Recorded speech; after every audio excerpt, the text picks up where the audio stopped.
Hello again. Remember me? I'm the guy from the internet. You know, the thing that killed the video star.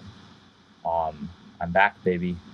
So I took the last 6 months off from YouTube to work on my dissertation, which I was doing because there was this job I was going to apply for that I would have needed to have it done faster than I expected. And I did get the dissertation pretty much done, but I did not get the job, so I am going to wait until next spring to defend it and distribute it. So I'll be a grad student for one more year, and I'm coming back to YouTube now. But yeah, I'm super excited about how the dissertation is turning out. I have all 4 chapters drafted, and I talked to a bunch of you all for interviews, which was really cool. I talked to a bunch of musicians I admire, so Greg from Carbomb and Liam from the Dillinger Escape Plan and Naveen from Entheos and Tim from Anomalous and Katie from Pupil Slicer and all the dudes in Puron. I'm hoping I might be able to talk to a few more now that I have another year. And I did some pretty cool stuff with headbanging motion tracking.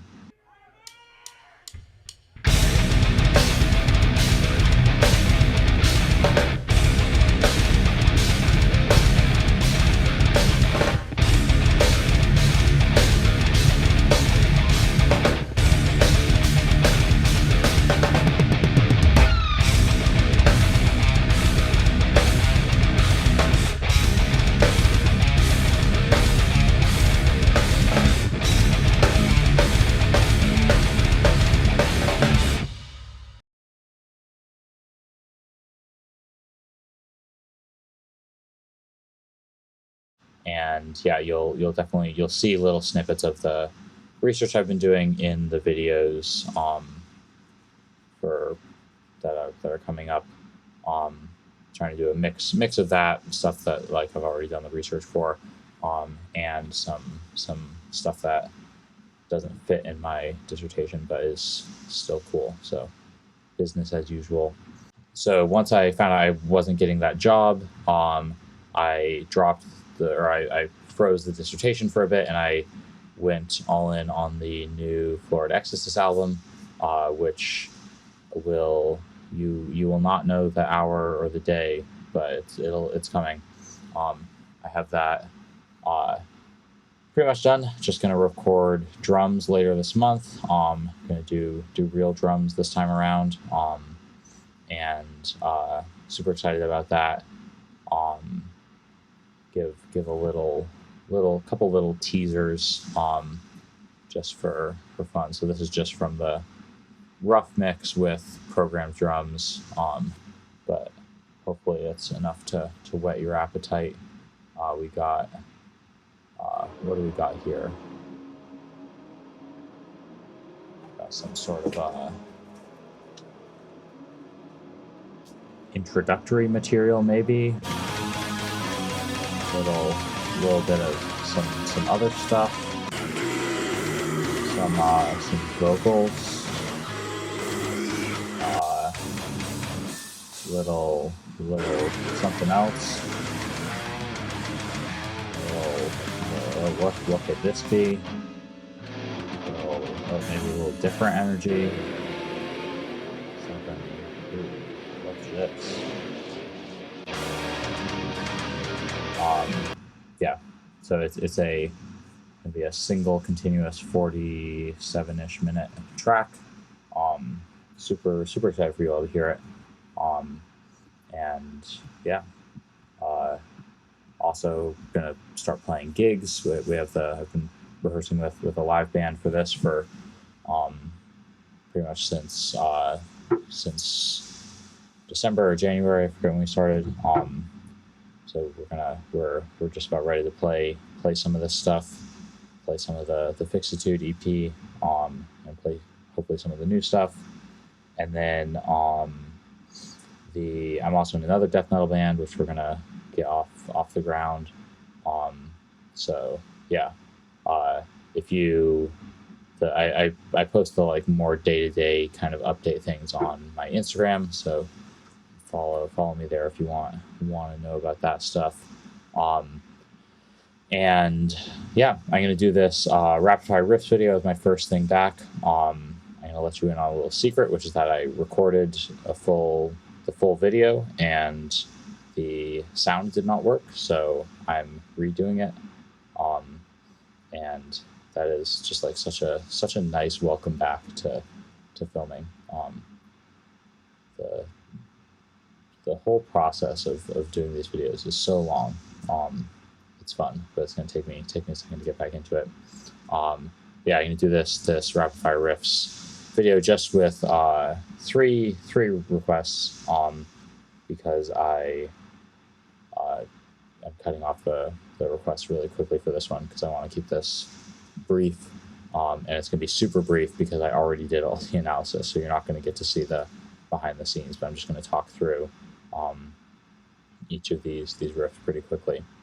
All right, so a bunch of people, both on Patreon and in Instagram, all over the place, everyone's talking about the new Thantifaxath album, which, for good reason, it's so good. I was absolutely blown away by this. As you know, I'm been a fan for a long time. Yeah, so I actually, before even making this video, I there was a couple days when I thought I was going to do a full riff analysis video about the first track, which I still will probably do at some point. But I decided the transcription barrier was too big to spend the time on it right now. But I'll show you kind of where I got. So this first track of the Thantifaxath album was like, it was the first single they dropped, and it was just like so. It's rare that I hear stuff in metal that's like I have not heard anything like that. But this was one of those cases. So it's just like this first riff. I mean, there's some more cool stuff in this track, but yeah. So it starts with this stuff.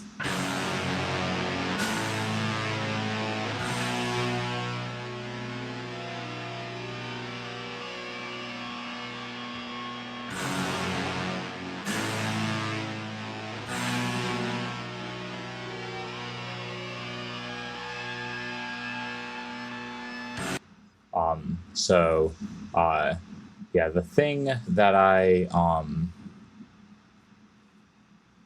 was like, how hard could it be to figure out what these chords are? It's that's easy money in music theory land. You just have some weird chord and say, I don't know what this is. Let's figure it out. So I mean, the first notes are simple.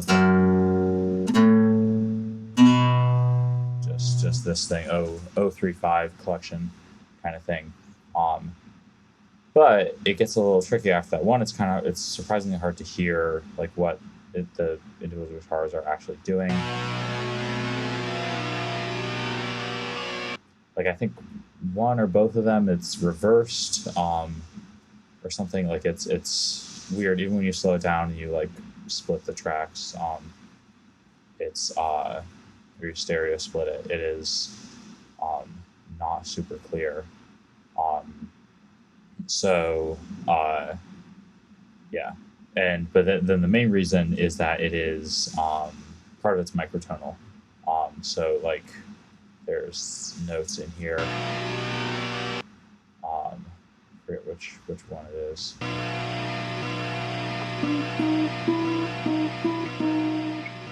Like that note is, it's like not quite this.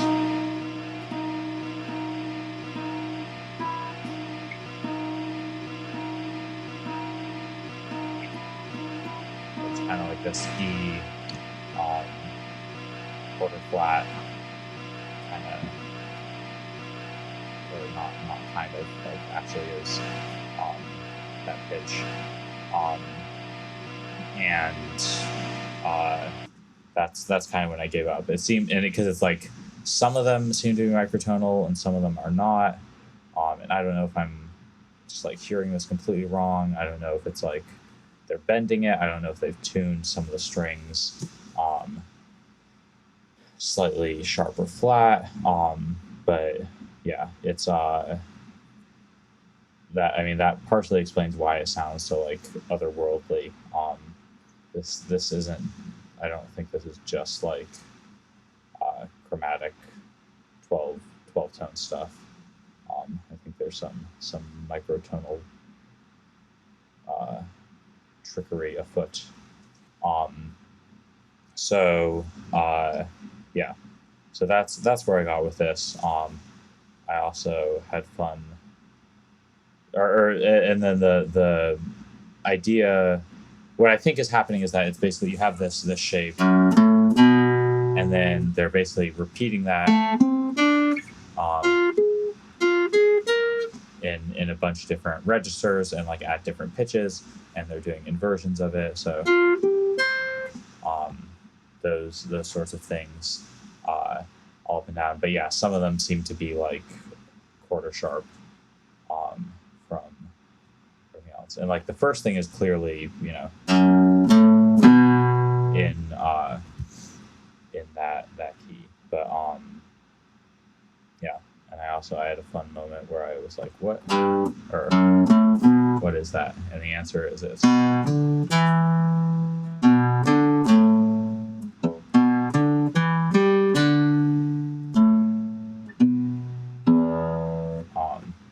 Name that tune.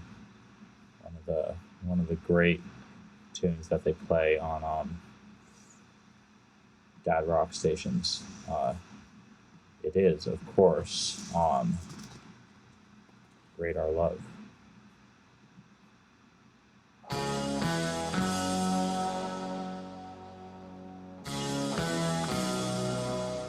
So yeah, that's the Thantifaxath key, but same little fragment.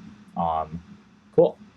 All right, and then there was a request for different Thantifaxath song from the new album. Why is it not? Sorry. Okay, this one, Hungry Ghosts.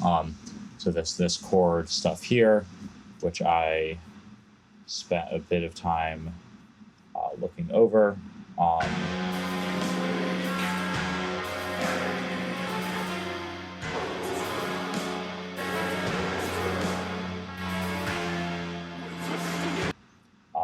And yeah, it turns out it is this chord.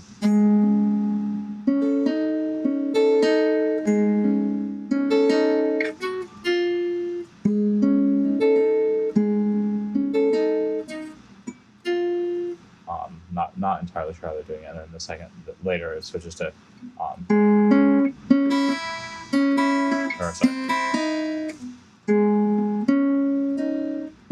sorry, this.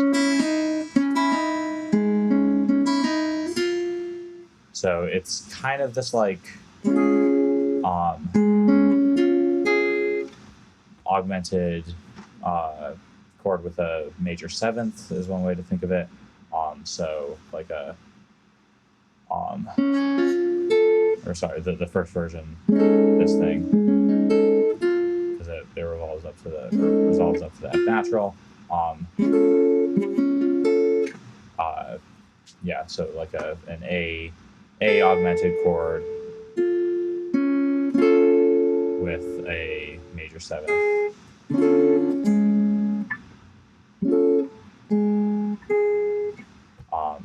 Which is very pretty, and I spent a little while like playing around with these and deciding that I need to find a way to use that voicing. It's kind of, it's not the same, but it's in the same like there are these like jazz guitar dominant, alto dominant string of things, which I think this kind of, you could use this in a similar way as a substitute for like an altered dominant 7 sharp 5 kind of sound. So like if I wanted to A flat 7 chord, like maybe some situations this would work. So yeah, but really pretty, but it sounds a lot more dissonant, kind of a little spicier with in the way they, instead of strumming it all together and with the different guitar tone and stuff. Yeah, a lot of really cool stuff on this album. I've always thought that Thantifaxath has like some of the most creative harmonic choices for a lot of metal bands. And then also there's all this like drunk rhythm tuplety stuff in the first track, and you hear a little in this riff that is also super cool and kind of unusual for black metal. Yeah, so that is the super quick Thantifaxath album stuff that if you skip the beginning, this is my second time recording this, so I'm not actually discovering things for the first time, because I had a technical issue the first time I filmed the entire thing. So yeah, next question was about Opeth song Harvest, which is so weird to listen to in the summer. This is like strictly a November album, but here we go.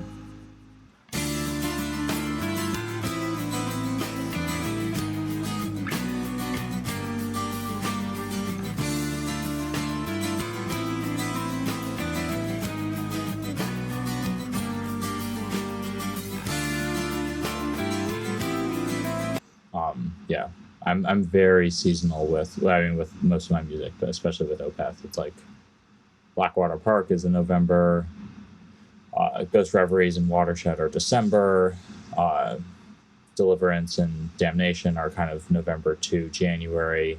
They're a little more flexible.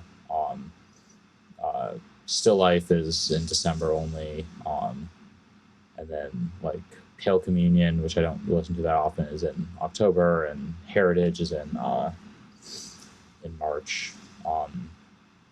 But yeah, that's just how it is. Them's the rules. But yeah, so this chord progression, it is. And then, sorry.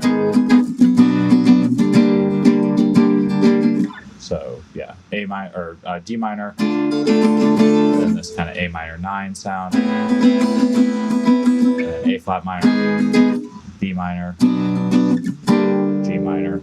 So it's all minor chords, and kind of not all minor chords in the same key. So the question is like, what's going on? How do we think about this harmonically?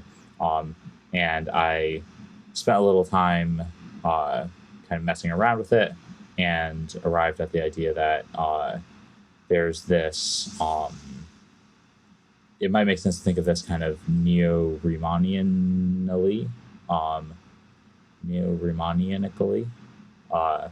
where what's important is the voice leading between the chords instead of like the reference to functional harmony. So you have that's kind of a functional motion, the D minor to A minor, like that's, natural minor 1 to 5. This is also another song.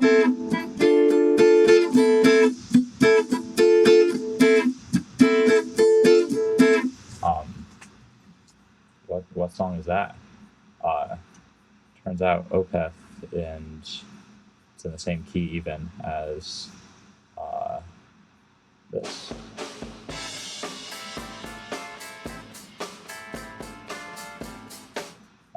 The Roots, the Seed 2.0.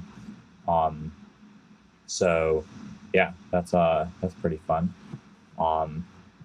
And yeah, so but then the other chords, it gets a little more interesting. So we have this from so D minor, A minor, then we have a half step chromatic motion down, and then from the A flat minor triad to get to the B minor triad, we can keep the C flat, and harmonically that's B.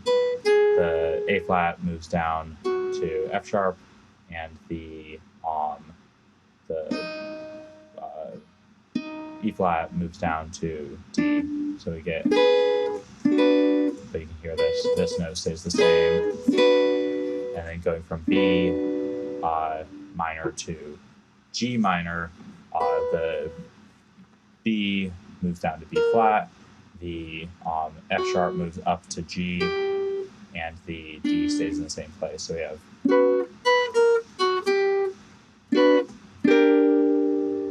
and then I was trying to think about ways that this G minor is acting like a dominant for it to go back to D minor. I don't know if it is. It also has one note in common. So the D, D, G, B flat. The D gets to stay. G goes down to F. The B flat goes down to A.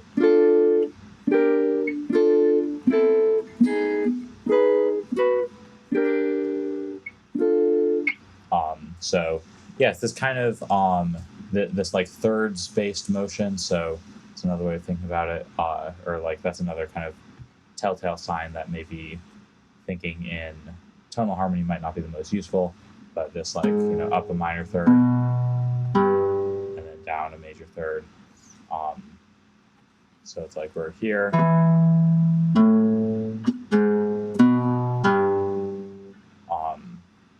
Also, that it's kind of a chromatic thing, right? We have A, and then we have a different chord in between these that ends up on G minor. So, except really it's here, and then you have B, B minor in between, which is kind of like if you think of this upper chromatic motion, kind of a typical thing arriving at G minor, or G natural, the note, and the G minor chord.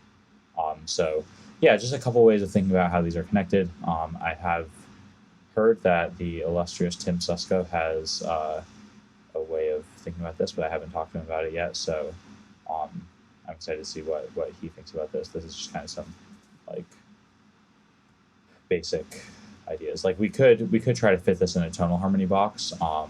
Like you could say, yeah, a G minor chord, that's just an A sus4 altered dominant, right? So A, B flat, and then you have the G, which is kind of the important, one of the important things, the seventh, and then the sus4 instead of the C sharp, you have a D natural. So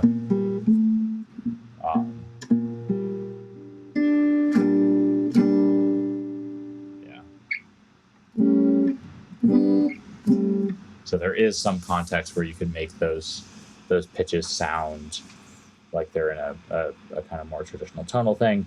You could there are lots of ways you can kind of finesse this to make this turnaround sound tonal, I think. But yeah, I'm kind of more sold on the like this like winding sideways harmony that with economical voice leading that gets you back or gets you from one chord to another. Yeah, and then the last one for this, I know I'm like, this is really rapid fire riffs, but there was this question about the Sumac EP Two Beasts, which is really good, like everything Sumac's done, and something I had kind of forgotten about. They released it in 2020 during the pandemic, and I listened to it a bunch then, but I hadn't listened for a while. The questions about this theme, this kind of exposed theme that comes back a couple times, and it is this thing. So first time it shows up is here.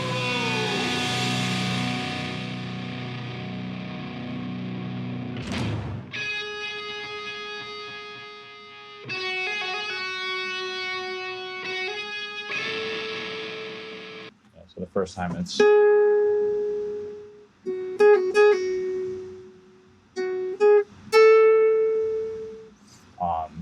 and it kind of gets picked up in the riff that comes after this, so it kind of like intensifies and then turns into the riff with the full band that is based on this same this major second neighbor thing.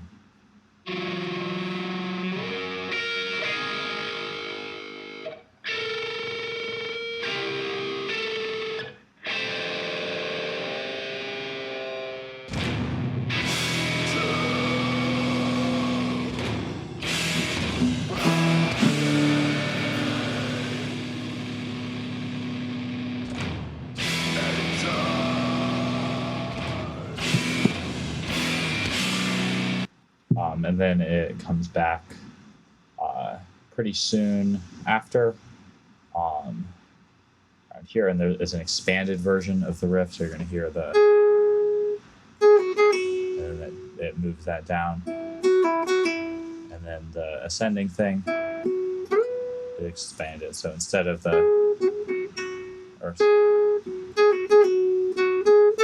we have,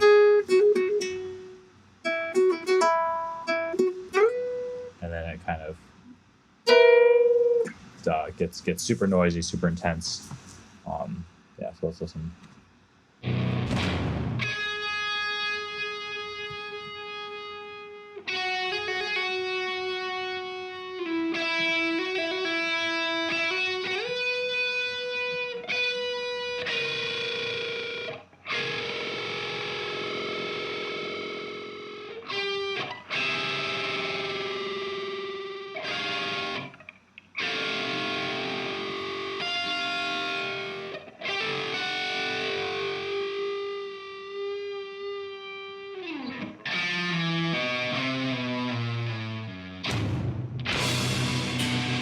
Yeah, I was saying that little descending thing. So a lot of Sumac's music is improvised, which is super cool. These parts in the middle, like if you go see them live, it's going to be pretty different each night.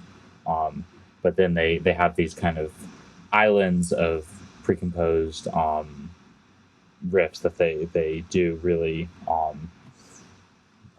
that are rigid, the same each time. Yeah, and then they have, from what I can tell, from what I've like read of interviews with them, they have these little cues that look like these portals that bring them back from the improvised sections back into the strict composed sections, kind of like the count-in. So I talked a little bit about this in my actual Sumac video about Image of Control, but this sounds like another one of those, this descending bam, boom, wow, boom, wow, boom.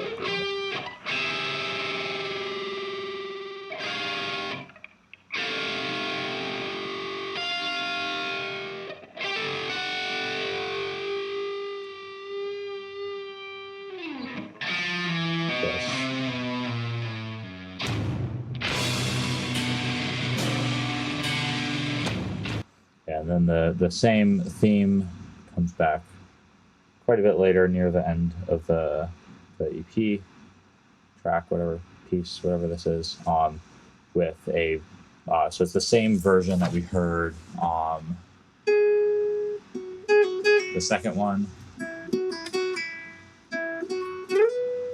but now it's different context. The drums play along. The guitar tone is much more subdued. His playing's a lot more subdued. Yeah, so that's this.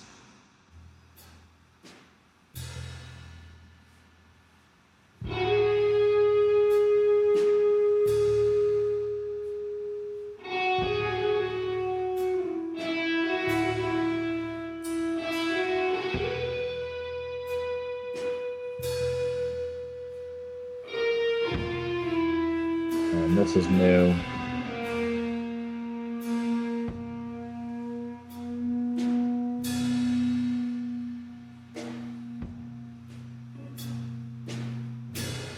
it doesn't get into the like super noisy stuff like the first 2 times did. Um,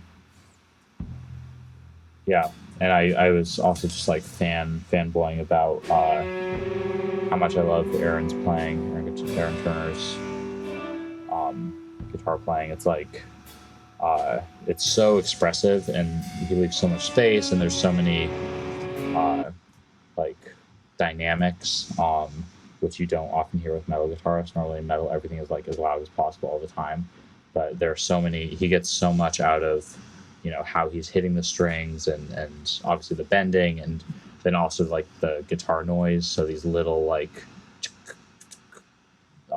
sounds in between when he's actually playing notes, and they kind of, it just makes it, the tension is like palpable. You can really hear the silences, hear the like the band breathing together, which obviously it would be easy to edit those things out, but that defeats the whole purpose. It's this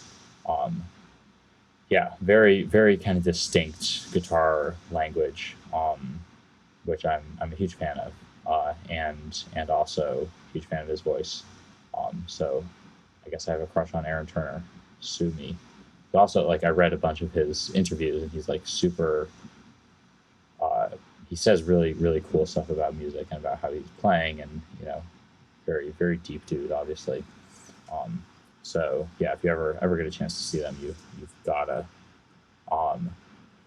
But yeah, I think yeah, great pick, great picks, all three of these. I feel a little like I'm cheating by cutting it off like a day after I announce it.